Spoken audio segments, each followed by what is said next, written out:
Welcome to sleepy classes. तो आज के प्रीमिक्स में हम आपकी ज्योग्राफी से रिलेटेड एमसीक्यूज डिस्कस करेंगे यहाँ पर। ठीक है जी। तो पहला क्वेश्चन देखते हैं। यहाँ पूछ रहे हैं कि कौन से स्टेट ने बेस्ट स्टेट कैटेगरी में टॉप किया है under the national water awards of 2019।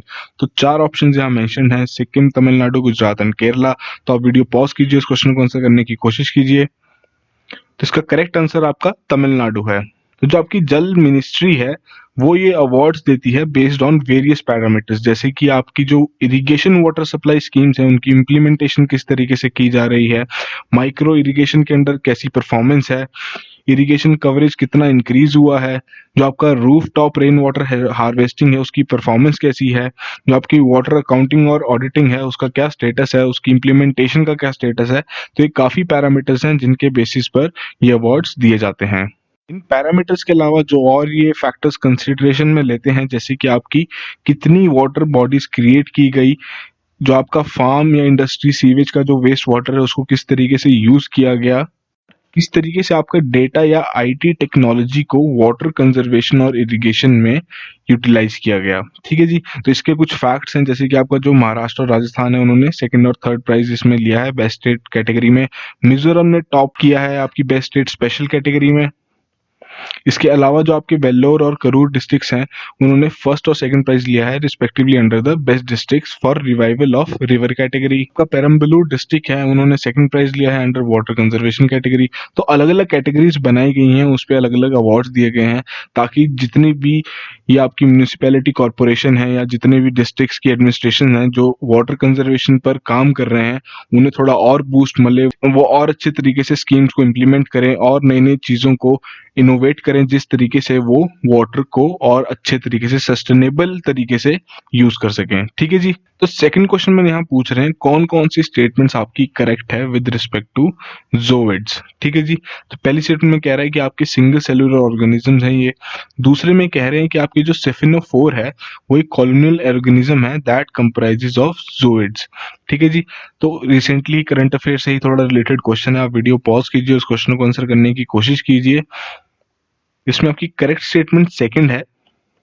तो जोइड्स आपके मल्टी सेलुलर ऑर्गेनिज्म है, ना कि सिंगल सेलुलर ऑर्गेनिज्म। तो पहली स्टेटमेंट आपकी वहीं गलत होगी। तो बेसिकली ये जो ऑर्गेनिज्म है ये अलाउ करते हैं किसी कॉलोनी को to float, reproduce and move through the water. तो रिसेंटली ही साइंटिस्ट ने डिस्कवर किया है एक 50 metre high coral reef in the Great Barrier Reef of Australia. तो ये पहला कोरल रीफ है जो कि डिस्कवर किया गया है पिछले 120 सालों में। जो इसकी टोटल लेंथ है उसमें से 40 मीटर ही ये जो इसका रीफ का पार्ट है वो अंडर सी सरफेस है। This reef is an addition to the 7 other tall detached reefs of the world, including the Rain Island. Rain Island आपका ऑस्ट्रेलिया में है। तो ये जो रिसेंटली ही न्यूली डिस्कवर्ड डिटैच्ड रीफ है इसमें माना जाता है कि काफी पोटेंशियल है कि काफी नए नए स्पीसीज भी यहाँ इवॉल्व कर रहे होंगे। तो इसका रीजन ये है कि जो आपका डिस्कवर्ड रीफ है और जो नेक्स्ट कोरल कम्युनिटी है उसके साथ, उन दोनों के बीच में काफी डीप वाटर है। ठीक है जी। तो वहीं पर एक नई स्पीसी भी डिस्कवर की गई है जो कि आपकी 45 मीटर लॉन्ग सिफोनोफोर है। ठीक है जी। सिफोनोफोर, जैसे कि आपका क्वेश्चन इसी पे बेस्ड था कि ये आपका एक कॉलोनियल ऑर्गेनिज्म है दैट कंप्राइज ऑफ जोइड्स। ठीक है जी। तो बेसिक सा आइडिया था, इसके बारे में और आप डिटेल में पढ़ सकते हैं। आइए थर्ड क्वेश्चन देखते हैं। काफी सिंपल सा क्वेश्चन है, आपको बताना है कौन कौन सी इनमें से नॉर्डिक कंट्रीज हैं। पहली डेनमार्क, एस्टोनिया, फिनलैंड, आइसलैंड। तो आपको बताना है इन कोड्स को सिलेक्ट करते हुए कि इनमें से कौन कौन सी आपकी नॉर्डिक कंट्रीज हैं। तो वीडियो पॉज कीजिए, उस क्वेश्चन को आंसर करने की कोशिश कीजिए। तो इसमें आपकी करेक्ट स्टेटमेंट, जो करेक्ट ऑप्शन हैं वो हैं डेनमार्क, फिनलैंड एंड आइसलैंड। तो 1, 3 and 4 is your correct option. Recently ही आपका इंडिया नॉर्डिक बाल्टिक कॉन्क्लेव हुआ है, वर्चुअली कंडक्ट किया गया ऑन 5 नवंबर 2020। तो ये जो कॉन्क्लेव था ये आपका होस्ट किया गया था by the ministry of external affairs and confederation of Indian industry jointly. ठीक है जी। तो इस कॉन्क्लेव का प्राइमरी फोकस था on artificial intelligence, clean technologies, renewable energies, supply chain logistics and blockchain led transformation. तो जो आपकी नॉर्डिक बाल्टिक कंट्रीज हैं उसमें आती है आपकी 8 कंट्रीज, जो कि आपकी नॉर्वे होगी, एस्टोनिया होगी, Denmark, Sweden, Finland, Latvia, Iceland and Lithuania. इन 8 कंट्रीज में से जो आपकी लातविया, लिथुआनिया और एस्टोनिया है ये आपकी बाल्टिक कंट्रीज हैं। की फास्ट ग्रोइंग इकोनॉमीज हैं तीनों की तीनों, ये आपकी लोकेटेड हैं इन द बाल्टिक सी। और जो आपकी नॉर्वे, डेनमार्क, फिनलैंड, स्वीडन और आइसलैंड है, इन्हें हम नॉर्डिक कंट्रीज कहते हैं। तो मैप में भी आप देख सकते हैं, ये आपकी जो शेडेड वाली कंट्रीज हैं, ये आपकी Scandinavian and as well as Nordic countries हैं। जो आपकी लाइट ब्लू में है, ये आपकी नॉर्डिक कंट्रीज हैं, और जो आपके हल्के से डार्क ब्लू में है, ये आपकी बाल्टिक कंट्रीज हैं। तो इस तरीके की जो आपकी ज्योग्राफी के क्वेश्चंस हैं मैपिंग बेस्ड, इन पे आपको थोड़ी अपनी पकड़ स्ट्रॉन्ग करनी पड़ेगी। ठीक है जी। आइए फोर्थ क्वेश्चन देखते हैं। यहाँ पूछ रहे हैं कौन कौन सी स्टेटमेंट्स आपकी करेक्ट हैं रिगार्डिंग गंगा उत्सव 2020। पहली स्टेटमेंट में कह रहे हैं कि ऑर्गेनाइज किया गया था संकट मोचन फाउंडेशन द्वारा। सेकंड स्टेटमेंट में कह रहे हैं कि सेलिब्रेट और ऑब्जर्व किया जाता है in the light of 12th anniversary of Ganga being declared as national river. तो काफी सिंपल सा क्वेश्चन है, आप इजीली सॉल्व कर सकते हैं। आपको इन कोड्स में से ऑप्शन सेलेक्ट करनी है। तो वीडियो पॉज कीजिए, इस क्वेश्चन को आंसर करने की कोशिश कीजिए। इसमें आपकी करेक्ट स्टेटमेंट सेकंड ही है। तो बेसिकली जो आपका गंगा उत्सव है वो वर्चुअली ही उसको शुरू किया गया ऑन 2 नवंबर 2020 और ये कंक्लूड कर दिया था 4 नवंबर को। ठीक है जी।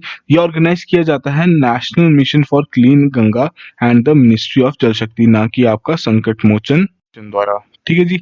तो ये आपका जो सेकंड स्टेटमेंट में करेक्टली मेंशन था कि आपका गंगा उत्सव है, ये सेलिब्रेट किया जाता है in the light of 12th anniversary of declaring river Ganga as national river. साल as a part of celebration जो आपकी गंगा टास्क फोर्स है, उन्होंने कंडक्ट की afforestation drives with NCC cadets. इसके साथ अगर हम बात कर ले national mission for clean Ganga के बारे में, तो इम्प्लीमेंट की जा रही है national council for rejuvenation, protection and management of river Ganga under the societies registration act of 1860 as a registered society. ठीक है जी। तो इस प्रोग्राम के अंडर जो आपका नेशनल गंगा काउंसिल है वो सपोर्ट किया जा रहा है आपके state level programme management groups द्वारा in the state such as जो आपके उत्तर प्रदेश हो गया, उत्तराखंड हो गया, बिहार, झारखंड एंड वेस्ट बंगाल। ये भारत सरकार द्वारा इनिशिएटिव स्टार्ट किया गया था ताकि जो रिवर गंगा में पॉल्यूशन हो रहा है उसको कम करने के लिए, उस प्रॉब्लम को एड्रेस करने के लिए एडिक्वेट फाइनेंशियल और टेक्निकल असिस्टेंस प्रोवाइड कर सकें। ठीक है जी। तो आइए जाते जाते लास्ट क्वेश्चन देख लेते हैं कि आपका जो कैरेट है ये ज्वाइंट डिफेंस एक्सरसाइज है किन दो देशों के बीच में। तो आपको बताना है, इन चार ऑप्शंस में से करेक्ट ऑप्शन चूज करनी है। काफी सिंपल सा क्वेश्चन है, आप इजीली सॉल्व कर सकते हैं। तो आपकी करेक्ट स्टेटमेंट इसमें सी है, यूएसए और बांग्लादेश के बीच में ये आपकी ज्वाइंट डिफेंस एक्सरसाइज है। इसमें जो आपकी बांग्लादेश और यूनाइटेड स्टेट्स हैं उनकी नेवीज ने ज्वाइंट नेवल एक्सरसाइज कंडक्ट की थी। कैरेट नवंबर में ही हुई थी चिटागोंग में, जो कि आपका बांग्लादेश में है। इसमें आपको United Nations Office of Drug and Crime technical assistance provide करेंगे दोनों नेवीज को to combat maritime crime and smuggling of migrants. इसके अलावा जो आपका यूएस पैसिफिक फ्लीट है वो एक series of annual bilateral naval exercise conduct करता है जिसका नाम है cooperation afloat readiness and training. ठीक है जी। ये कैरेट की फुल फॉर्म है। तो ये बेसिकली तो आपके एशियन मेंबर्स के साथ पर ही फोकस करता है, बट इन्होंने जो आपके नॉन एशियन मेंबर्स हैं जैसे कि श्रीलंका और बांग्लादेश, तो उनके साथ भी ये एक्सरसाइजेस कंडक्ट की हैं। तो हर किसी जैसे जो बाकी आपकी डिफेंस एक्सरसाइजेस होती हैं उनकी तरह इस एक्सरसाइज का भी ऑब्जेक्टिव सिंपल है कि रीजनल कोऑपरेशन उसको एनहांस किया जा सके, फ्रेंडशिप्स बिल्ड की जा सके, जो आपके प्रोफेशनल स्किल्स हैं उनको और ज्यादा स्ट्रेंथन किए जा सके। तो ठीक है जी। तो आज के ये आपके 5 क्वेश्चन यहीं तक थे। अपना स्कोर जरूर कमेंट बॉक्स में लिखिएगा। जाते जाते एक पीस ऑफ इंफॉर्मेशन आप सभी के लिए कि आप हमारा मेंस आंसर राइटिंग का एक बैच है जो अभी रिसेंटली ही लॉन्च किया गया है। 16 नवंबर से बैच स्टार्ट कर दिया जाएगा। टोटल इसमें सीट्स आपकी 125 ही हैं। हर एक दिन आपको एक नया क्वेश्चन दिया जाएगा रिलेटेड टू न्यू सब्जेक्ट। तो बेसिक ऑब्जेक्टिव इस बैच का यही रहता है कि आप एक शेड्यूल को अधेर करें, आप एक शेड्यूल पे स्टिक रहें ताकि आपकी जो परफॉर्मेंस है या जो आप प्रिपरेशन है वो कंसिस्टेंट रहे। ठीक है जी। तो लिमिटेड सीट्स हैं। इसकी बाकी डिटेल्स हमारी वेबसाइट पे अवेलेबल हैं, आप वहां जाके चेक कर सकते हैं या हमारे ऑफिस के नंबर पर कॉल कर सकते हैं ड्यूरिंग वर्किंग आवर्स। सो आज के लिए यही था। इसी तरीके से प्रीलिम्स क्वेश्चंस की प्रैक्टिस करते रहा कीजिए, आपको आपकी सफलता का फल जरूर मिलेगा। ठीक है जी। So all the very best and have a very good day.